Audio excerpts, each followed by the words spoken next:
우리 목사님이 저보다 키가 크다는 게 마이크 높이를 통해서 표시가 나고, 여러분 반갑습니다. 말씀을 바꿔서 참 죄송하고요. 저는 이렇게 제가 집회를 자주 나가거나, 왜 그러냐면 오라는 데가 없으니까 그러진 않는데, 갈 때마다 제가 이렇게 프린터를 들고 다녔어요. 그래서 그날 예배 드리고 저녁에 가서, 그 교회를 잘 모르잖아요. 그래서 그 다음 날 전할 걸 수정을 해서 보충을 해서, 그래서 프린트를 들고 다녔거든요. 제가 2번 설교할 수 있는 기회가 있어서 2번을 정리하다 보니까, 어제 저녁에 드렸던 말씀하고 오늘 새벽에 드리려고 했던 말씀이 좀 겹쳐서, 오늘 새벽에 드리려고 했던 말씀을 어제 조금 더 말씀을 드렸고, 그래서 오늘 갑자기 미리 어제 목사님께 본문을 바꾸어 달라고 해서 바꿔 주셔서 참 감사해요. 얼마나 고마운지 몰라요.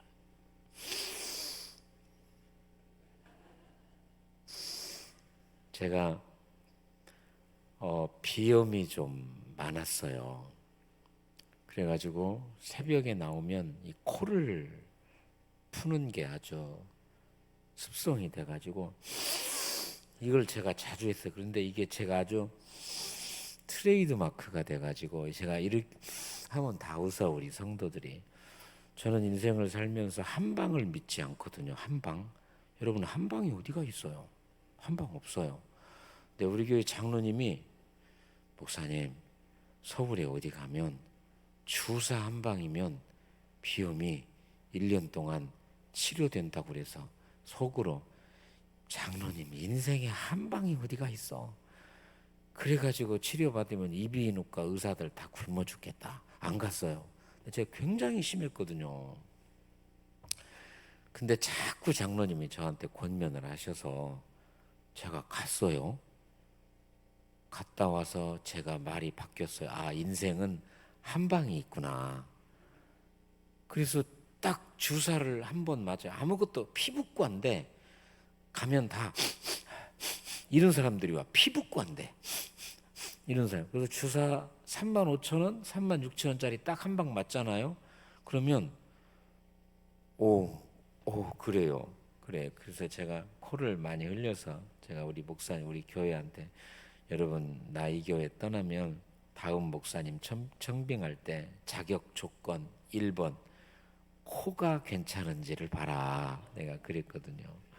예, 우리 다음 주 총회가 있어서 제가 총회 하루 전에 올라가서 주사 맞고, 1년이 되니까 약간 지금 증상이 좀 9월 달에 좀 하잖아요. 그래서 참 감사하고, 제가 이 말씀을 제목을 바꾼 게, 제가 우리 교회에서 낮예배 사무엘상 강해를 하다가 사울과 다윗의 이야기에 즈음해서, 사울에 관해서 한 4주 정도 했고, 다윗에 관해서는 지난주까지 제가 한 17번, 18번 정도를 했어요.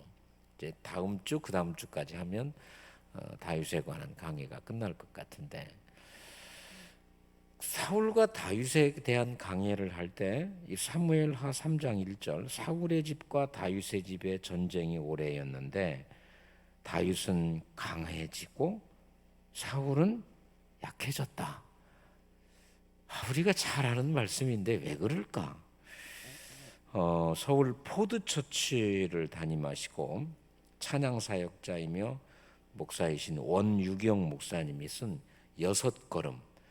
6걸음이라는 책에 이런 이야기가 나옵니다. 스페인 중부 지방에 높이가 200m인 정말 고급 아파트가 있어요. 근데 이 아파트는 원래 20층을 짓기로 했어요. 20층을. 근데 지타가 설계를 변경을 해가지고 27층을 더 올려서 총 47층으로 완공된 아파트입니다. 그런데 47층을 거의 다 지타가 발견한 게 뭐냐면, 증축하기로 한 21층부터 47층까지가 엘리베이터가 빠진 거예요. 근데 이게 말이 되냐고. 감독관, 공사 관계자, 감리자, 얼마나 많은 사람들이 그 아파트에 관심을 가지고 공사를 하는데, 아니 어떻게 증축하기로 했던 21층부터 41층까지의 엘리베이터가 빠질 수 있느냐는 거예요. 여러분, 47층을 분양받았는데 21층부터는 47층까지 걸어가야 된다. 그 아파트 들어가겠어요? 그래서 고민하다가 어쩔 수가 없어서 21층부터 47층까지 아파트 엘리베이터를 외곽으로 만들었어요. 그래서 아주 미관을 망쳤다 하는 그 이야기가 그 책에 나오는 거예요. 여러분, 정말 중요한 게 사실은 엘리베이터입니다. 중요한 게 빠지다 보니까 그 아름다운 미관을 해쳐서 지금도 그 모습이 있다는데, 우리의 신앙의 삶이 이런 거 아닐까? 왜 사울은 망해가고 다윗은 강성할까? 중요한 어떤 것이 사울에게는 없었고 중요한 어떤 것이 다윗에게는 있지 않았을까 하는 생각을 하게 되는 거예요. 그래서 사울에게 있어서는 정말로 중요한 게 없어요. 다윗도 실수가 많고 허물이 많지만 중요한 게 있어요. 오늘 그걸 지금 제가 이 새벽에 간단하게 나눠보려고 해요. 왜 사울은 버림받을 수밖에 없었는가?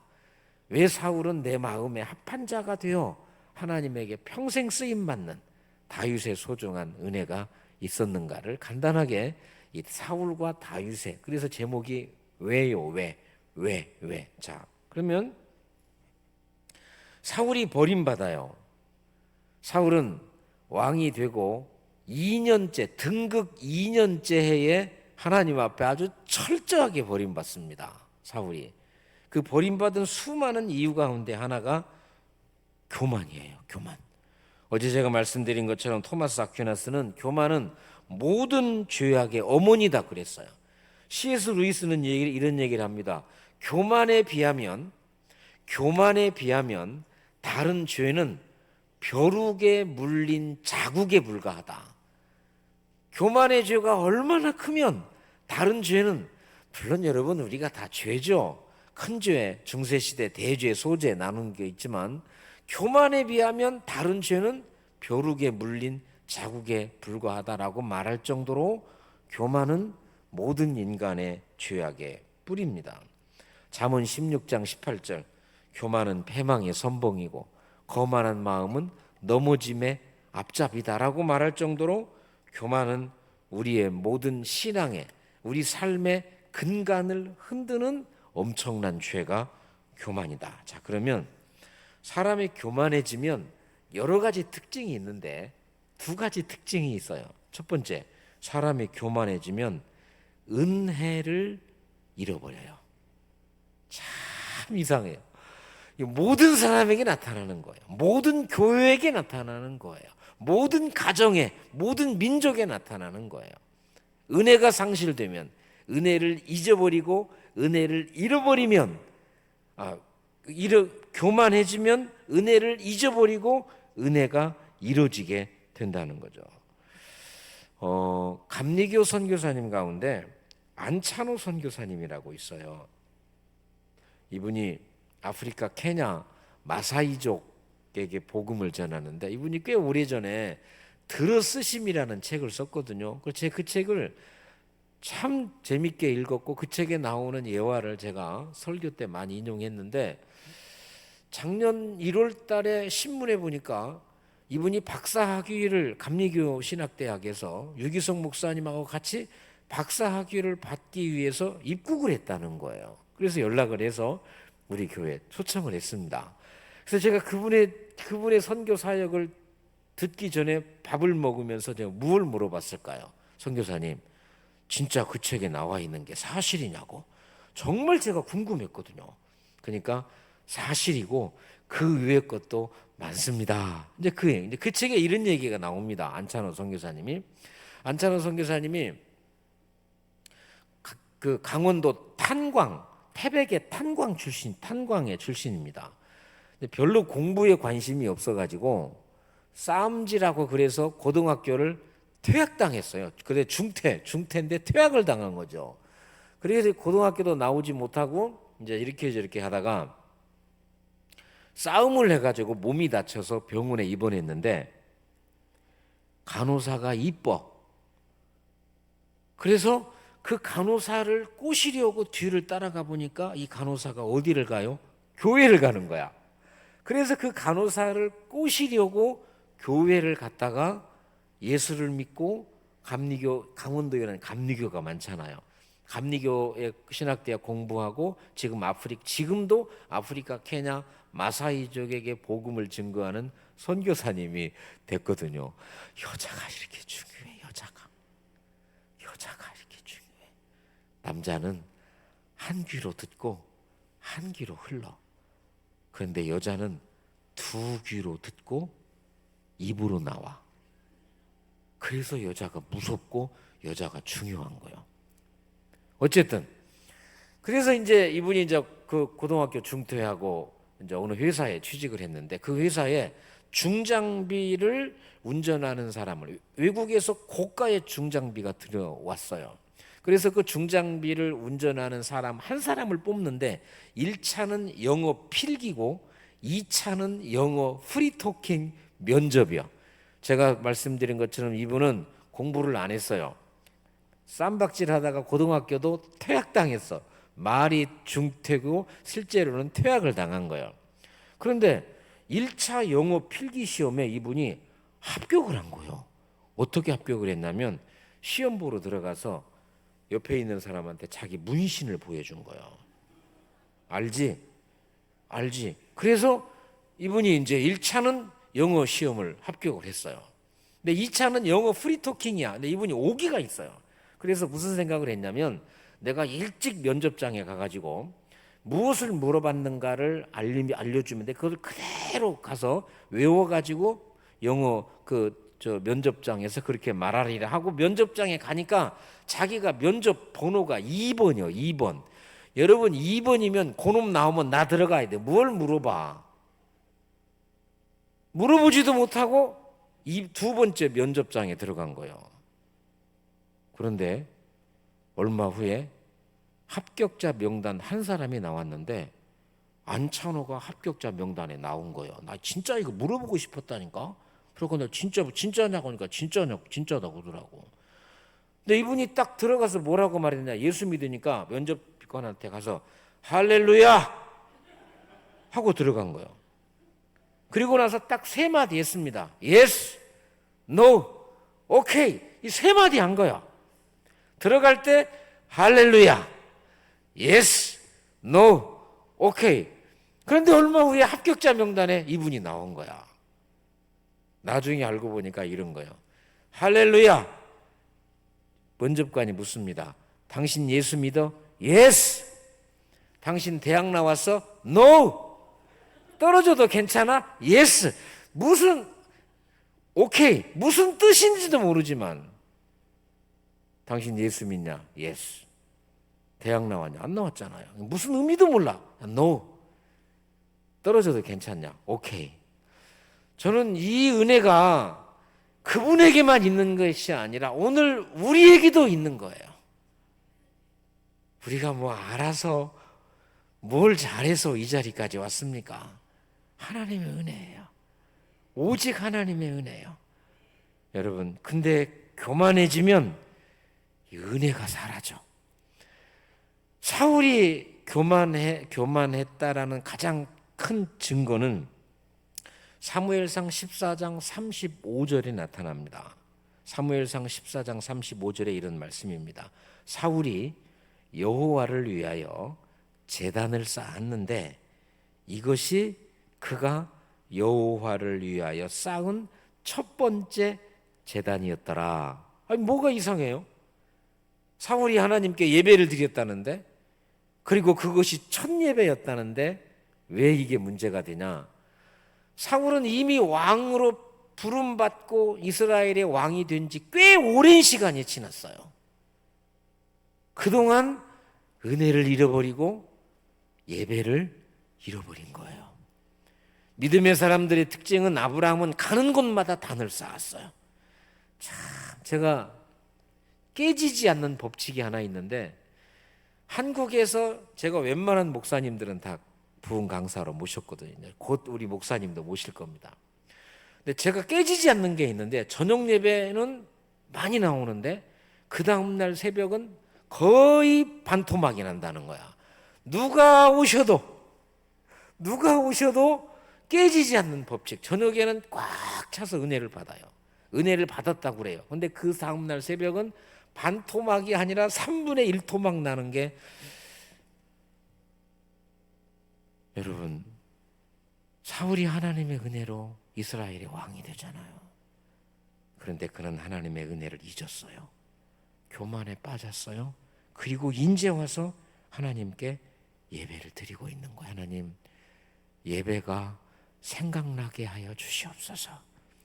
어제 제가 말씀드린 것처럼 예배가 믿음이에요. 믿음이 예배예요. 자, 교만한 사람의 첫 번째 특징은 은혜를 잊어요. 두 번째 특징이 뭐냐면 나를 뭘로 알고, 이게 교만한 사람의 특징입니다. 사울도 나를 뭘로 알고, 이게 아주 많았어요. 여러분, 우리가 예수를 믿어도요, 나를 뭘로 알고, 그러면 내가 그런다고. 네가 뭔데? 속으로. 네가 뭔데? 속으로 그런다니까. 내 안에 하나님의 은혜가 사라지면 나의 나된 것이 하나님의 은혜고, 하나님이 나를 어여삐 여기셔서 목사로 세우시고 예수 믿는 사람으로 세우시고 구원받는 자로 세웠다는 그 은혜를 잊어버리면 나를 뭘로 알고, 자신의 감정, 자신의 생각, 자신의 의견이 그렇게 중요하게 생각을 하는 거예요. 어느 교회에 예배를 마치고 회의를 하잖아요. 회의를 하는데 별로 중요한 것도 아닌데 어떤 문제를 놓고 의견이 갈등이 생겼어요. 그때 남자 집사님이 소리를 내고 삿대질을 하니까, 얼마 전에 이 남자 집사님이 전도한 새 가족이 회의한다니까 참석하라고 그래가지고, 남선교 회의를 하니까 참석하라고 그래가지고 옆에서 회의를 참석한 얼마, 우리 그 교회 나오지 되지 않는, 얼마 되지 않는 새 가족 남자가 자기를 전도한 사람이 막 열을 내고 막 그러니까, 집사님 참어. 새 가족이, 집사님 참어. 성경에 참으라고 그랬잖아. 새 가족이 그러는 거예요. 새 가족이, 집사님 참어. 성경에 참으라고 그랬잖아. 그러니까 이분이 뭐라고 하는지 아세요? 성경이고 나발이고. 여러분, 이게 우리들이야. 자기가 전도한 새 가족은 집사님 참어. 성경에 참으라고 그랬잖아. 그러니까 분이 난 이분은 성경이고 나발이고 가만히 있어. 여러분, 이게 우리들의 모습입니다. 교만에 빠지면 은혜를 잊어먹어요. 교만에 빠지면 나를 뭘로 알고, 이런 생각이 우리에게 충만한 거예요. 그래서 사울은 철저하게 하나님으로부터 버림받았어요. 자, 그럼 다윗은 어떻게 내 마음에 합한 자라, 이새의 아들 다윗을 만나니 내 마음에 합한 자라, 내 뜻을 다 이루리라, 그런 믿음의 길을, 믿음의 삶을 살았을까? 다윗은 장점이 굉장히 많은 사람이에요. 그 가운데 하나가 간음죄를 지고 눈물로 침상을 띄울 정도로 철저히 회개했다. 참 귀하죠. 또 다윗이 성전 건축하잖아요. 평안할 때 잘 먹고 잘 살 때 성전 건축합시다 이러지 않아요. 잘 먹고 잘 살 때 성전을 지어서 하나님 앞에 드리고 싶었다. 아주 대단한 거죠. 또 다윗은요, 유언을 잘했어요. 다윗은 정말 유언을 잘했어요. 다윗은 유언을 잘했어요. 그런데 제가 다윗의 일생을 보면서 정말 우리가 본받아야 할 다윗의 일생 가운데 가장 중요한 것 중에 하나가 뭐냐면, 다윗은 기회와 유혹을 구별할 줄 알았어요. 자, 기회와 유혹을 구별할 줄 알았어요. 여러분, 이게 우리가 직장 생활하고 사회 생활하고 교회 생활할 때 이 기회와 유혹은 일란성 쌍둥이입니다. 우리 교회도 일란성 쌍둥이가 있는데 잘 몰라. 여기 난 점 하나 보고 제가 구별을 해요. 근데 우리는 잘 몰라도 엄마는 정확하게 알더라고. 여러분, 우리의 삶 속에서 이것이 기회일까요? 이것이 유혹일까요? 기회와 유혹은 일란성 쌍둥이요. 그래서 우리는 몰라요. 근데 엄마는 정확하게 알아요. 자, 다윗 앞에 사울을 죽일 수 있는 두 번의 결정적 기회가 있었습니다. 사무엘상 24장의 엔게디 광야에서, 사무엘상 26장의 하길라산에서 다윗이 사울을 죽일 수 있는 두 번의 결정적 기회가 왔어요. 그런데 다윗은 이것을 유혹으로 본 거예요. 자, 그러면 우리 앞에 놓여져 있는 것이 기회인지 유혹인지를 내 상황으로 보면 판단할 수가 없어요. 내 앞에 놓여져 있는 이게 기회일까? 유혹일까? 이것을 내가 처해 있는 상황으로 판단을 하면 제대로 판단할 수가 없어요. 자, 사울은 17살에 이스라엘의 왕으로 기름 부음을 받고 13년을 도망 다닙니다. 지금 사울의 눈을 피해서 도망 다니는 다윗의 모습을 사무엘상 20장 3절에서 이렇게 말합니다. 나와 죽음의 사이는 한 걸음뿐이다. 이게 다윗의 고백이에요. 얼마나 자신의 위치가 불안하고 바람 앞에 등불 같은지를 정말 사울의 눈에 띄면 여지없이 죽임 당할 수밖에 없는 게 다윗의 위치잖아요. 그래서 나와 죽음의 사이는 한 걸음뿐이요. 여러분, 이런 사람이 다윗이 사울을 결정적으로 죽일 수 있는 기회가 오면, 사울이 죽으면 도망자의 인생이 끝나고, 이미 사울도 기름 부음 받았기 때문에 이스라엘의 최고의 자리에 오른다는 건 다윗이 몰랐을까요? 누군들 이걸 몰랐겠냐고요. 그런데 다윗은 이것을 기회로 보지 않고 유혹으로 본 거예요. 그래서 죽이지 않습니다. 제가 고등학교 졸업하고 신학교에 가기 위해서 서울에 있는 누님 집에서 한 달을 살았어요. 한 달을 살다가 이제 주일이 되면 누님이 다니는 교회에 가서 예배를 드렸는데, 어느 날 그 누님의 집에 그 교회 담임 목사님이 신방을 오셨어요. 신방을 오셨는데 40일 금식 기도 가운데 한 20일 정도를 하고 있을 때였어요. 여러분, 20일 동안 굶으면 피골이 상접하잖아요. 20일 동안 금식은 보통 기도원에서 하시는데, 이 목사님은 나중에 기도원으로 가셨는데 20 며칠 동안은 집에서 하시더라고요, 성전에서. 그런데 우리 누님 집에 신방을 왔어요. 신방을 와가지고 대충이 아니고 빨리 예배를 드리고 가시는데, 가시면서 정말 놀라운 말씀을 20일째 금식 기도하고 있던 담임 목사님이 예배를 드리고 가시면서 정말 놀라운 말씀을 하고 가셨어요. 뭐라고 가셨냐? 우리 누나가 그때 집사님이었거든. 집사님 머리가 고구마로 보인다. 저는 여러분의 머리가 고구마로 안 보여요. 왜?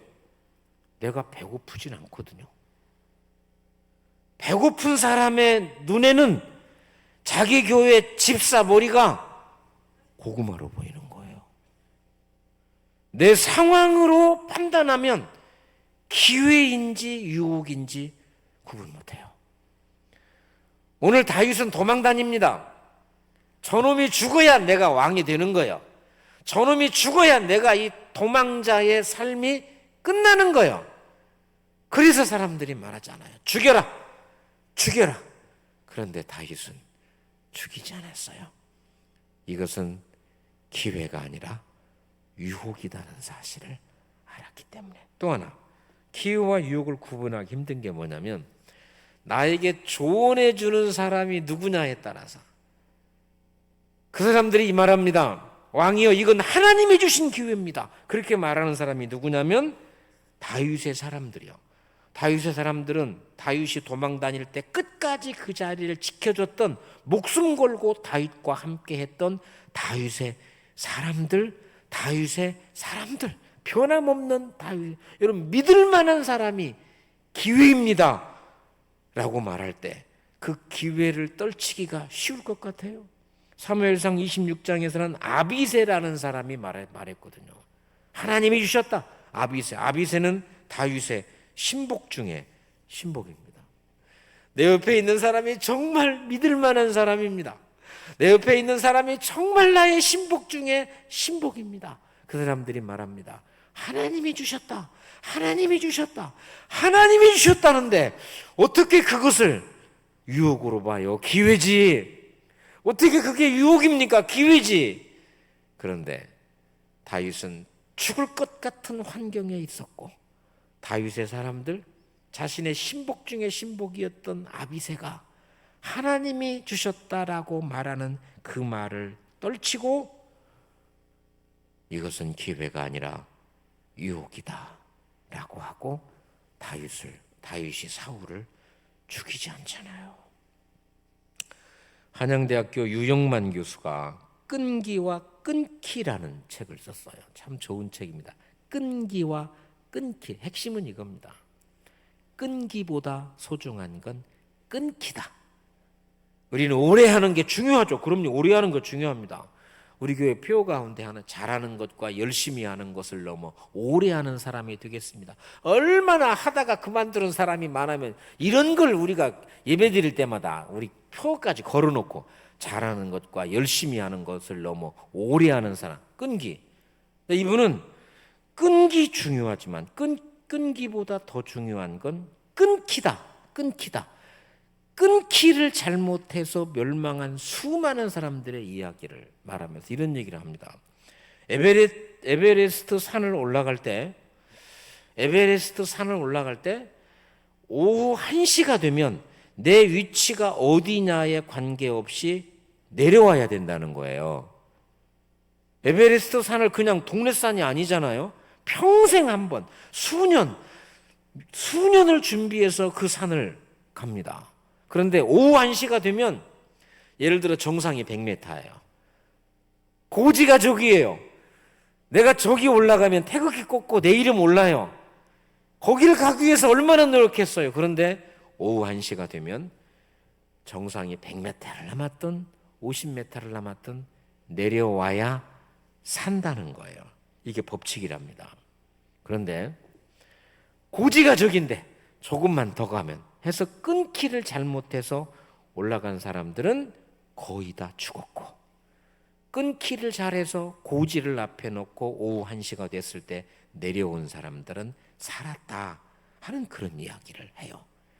끊기와 끈기는 히읗 하나의 차이입니다. 그런데 결론은 죽고 살고가 되더라. 여러분, 우리 앞에 기회인지 유혹인지 내 환경을 보고 말해주는 사람이 누구이며 그 사람의 입에서 나오는 말이 무슨 말인가를 놓고 판단하기가 힘들어요. 자, 그러면 내가 나중에 그건 유혹이었구나, 내가 정말 잘 참았구나라는 기회와 유혹이 아니라 기회가 되려면 결론적으로 두 가지가 남아요. 내가 시간이 지나고 나서 하나님 정말 고마워요. 그것은 기회가 아니라 유혹이었어요. 내가 잘 참았군요. 내가 끊기를 잘했군요. 라는 끊기를 잘했을 때 나타나는 열매가 두 가지예요. 첫 번째 열매는 사람이 남아야 돼요. 다윗은 엔게디 광야에서 사울을 죽일 수 있는 절호의 기회를 죽이지 않고 옷자락만 베잖아요. 그러자 나중에 사울이 이렇게 말합니다. 다윗에게 이르되 나는 너를 학대하되 너는 나를 선대하니 네가 나보다 의롭다. 사람이 남은 거잖아요. 사람이 남았잖아요. 그래서 우리는 우리가 하는 모든 일 속에 결론은 사람, 생명이 남아야 돼요. 어떤 희생을 치르고 어떤 돈이 들어도 사람이 남아야 돼요. 여러분, 풋살장을 왜 만들어요? 오늘 목사님 통해 보니까 아이들 도서관, 또 아이들 놀이터 왜 만드는 거예요? 사람인 거예요. 사람인 거예요. 사람이 남아야 돼요. 하길라산에서 다윗이 사울을 죽일 수 있는 기회가 있었지만 창과 물병만 가지고잖아요. 사무엘상 26장 21절에 사울이 말합니다. 내 아들 다윗아 돌아오라 그러잖아요. 너는 나보다 의롭도다라고 말하더니 두 번째 위기에서 목숨을 건진 사울은 다윗을 내 아들이라고 말하잖아요. 뭐가 남은 거죠? 사람이 남은 거예요. 순천에 가면 순천 제일교회가 있어요. 큰 교회입니다. 그 교회 박정식 목사님은 우리 교단의 총회장을 하셨는데 60대 중반에 폐암으로 돌아가셔서 참 많은 이들이 아파했는데, 이분이 37살에 순천 제일교회 담임 목사로 부임을 했습니다. 37살. 그때는 뭐 순천 제일교회가 지금은 가장 큰 교회가 하나였는데 그렇게 뭐 큰 교회는 아니었던 것 같아요. 37살에 부임을 해서 이사를 하고 이제 사모님하고 짐 정리를 하잖아요. 짐 정리를 하는데 장로님들이 오신 거예요. 목사님 식사하시고 하시죠. 그래서 순천에서 제일 좋은, 어제 저녁에 저 밥을 너무 맛있게 잘 먹었어요. 고마워요. 제가 전라도 사람이잖아. 근데 경주 와가지고 별미를 먹었어요. 고마워요. 목사님 식사하시고 짐 정리하시죠. 순천에서 제일 좋은 식당으로 목사님을 모셨어요. 그때 장로님이 8분이었어요. 8분. 밥을 다 먹고 상을 치우고 방석 2개를 달라고 그러더니 방석 2개를 아랫목에 딱 놓고 목사님 사모님을 앉게 하고, 식당입니다. 이사 온 첫날 짐 정리하는데 식사를 했어요. 방석을 앉혀놓고 목사님 앉으세요. 37살 목사입니다. 목사님 앉으세요. 사모님 앉으세요. 장로 8명, 선임 장로가 앞에서 무릎을 꿇고 7명 장로들이 뒤에 딱 병풍처럼 둘러섰습니다. 선임 장로가 이렇게 말합니다. 장로님, 목사님, 우리 교회를 순천에서 제일 가는 교회로 만들어주세요. 우리 교회를 순천에서 영적으로 제일 가는 교회로 만들어주시고 우리를 잘 인도해 주시기 바랍니다. 그렇게 말한 선임 장로는 67살. 무릎 꿇고 그렇게 말하는 선임 장로님은 67이고 그 말을 듣는 앞에 앉아있는 담임 목사님은 몇 살이에요? 37살이에요. 왜 그랬을까요? 자기 아들 같고 동생 같은 37살 담임 목사가 오니까 혹여라도 누가 쉽게 볼까 봐 선임 장로가 무릎을 꿇고 7명의 장로님들이 병풍처럼 뒤에 둘러서서 우리가 잘 섬기겠습니다. 박정식 목사님이 그래요. 그 이후에 광주, 서울에서 자신을 오라고 하는 교회들이 많았는데 37살 때 67 먹은 선임 장로님, 그 후에 3년 같이 하시다가 70에 돌아가셨대요. 그 장로님은. 그 장로님의 모습과 태도와 말 때문에 내가 순천을 떠날 수가 없었습니다. 그 말씀을 하시더라고. 여러분, 사람이 남아야 돼. 다 잃고 사람을 다 얻었는데 사람을 잃으면 이건 기회가 아니라 유혹에 빠진 거예요.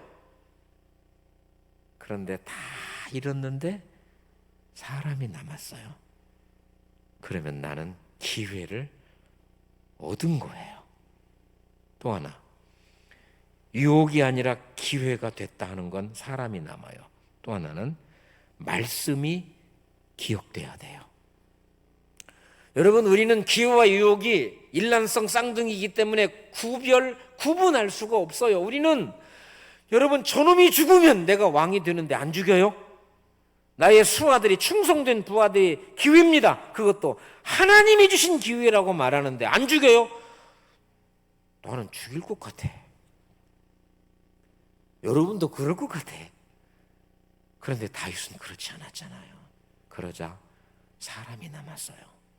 그러면 어떻게 다윗은 이것이 기회가 아니라 유혹이라고 판단할 수 있었을까요? 다윗의 마음속에 하나님의 말씀이 있었어요.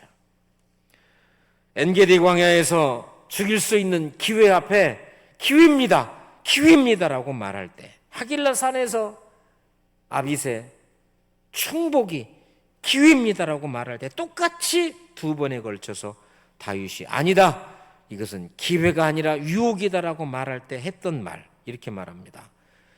하나님이 기름 부어 세운 사람을 내가 치는 것은 하나님이 금한 것이다.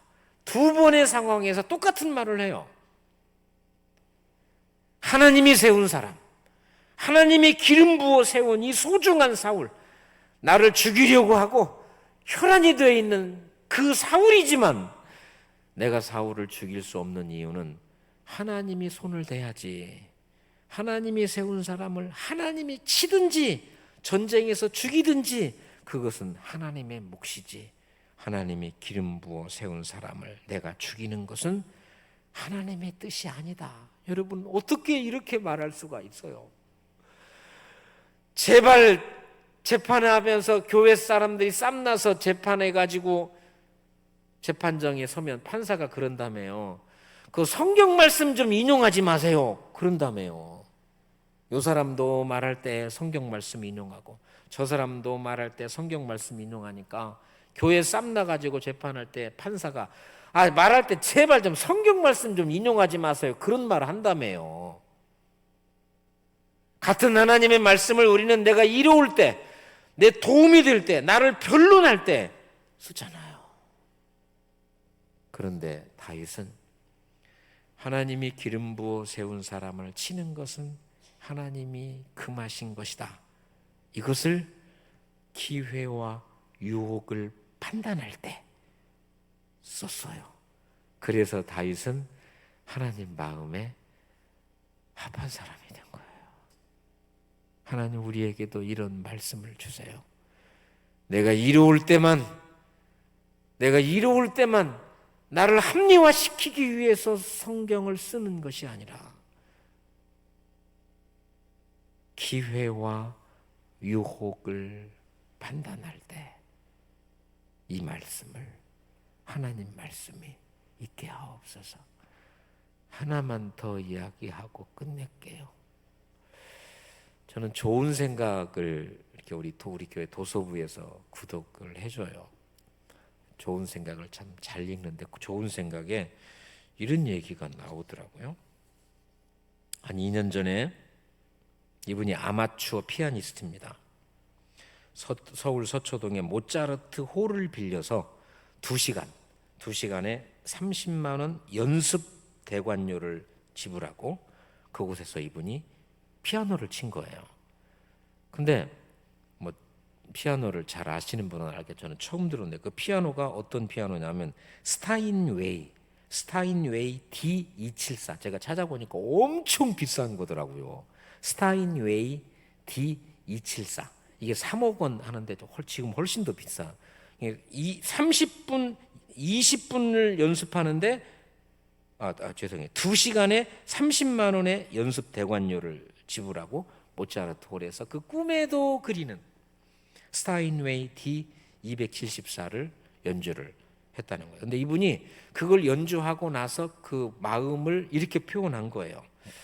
집에 있는 피아노를 좋겠죠. 집에 있는 피아노를 빨주노초 파란보 7색깔 무지개 비유한다면 스타인웨이 D274는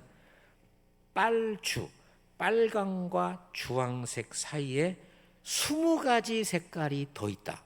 저는 이게 잘 모르니까 나 그 말이 마음에 들었어요. 빨주노초 파란보인데 빨강과 주황 사이에 20가지의 색깔이 더 있을 정도로 아름다웠다는 거죠. 두 번째, 흑백 텔레비전을 보다가 그 스타인웨이 피아노를 치니까 흑백 텔레비전을 보다가 초고해상도 모니터의 텔레비전을 보는 기분이었다. 이제 그걸 얼마나 좋으면 그럴까요? 얼마나 좋으면 그럴까요? 그리고 제가 우리 교회 피아노를 봤어요. 우리 신관 피아노는 꽤 좋은 걸 했어요.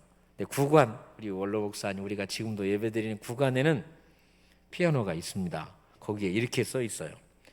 1994년에 나온 거예요. 94 신제품, 뉴 디자인, 뉴 사운드.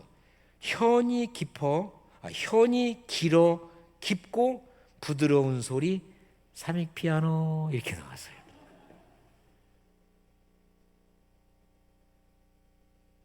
피아노를 치는 사람은 꿈에도 스타인웨이 D274를 한번 치는 게 꿈인 것 같아요.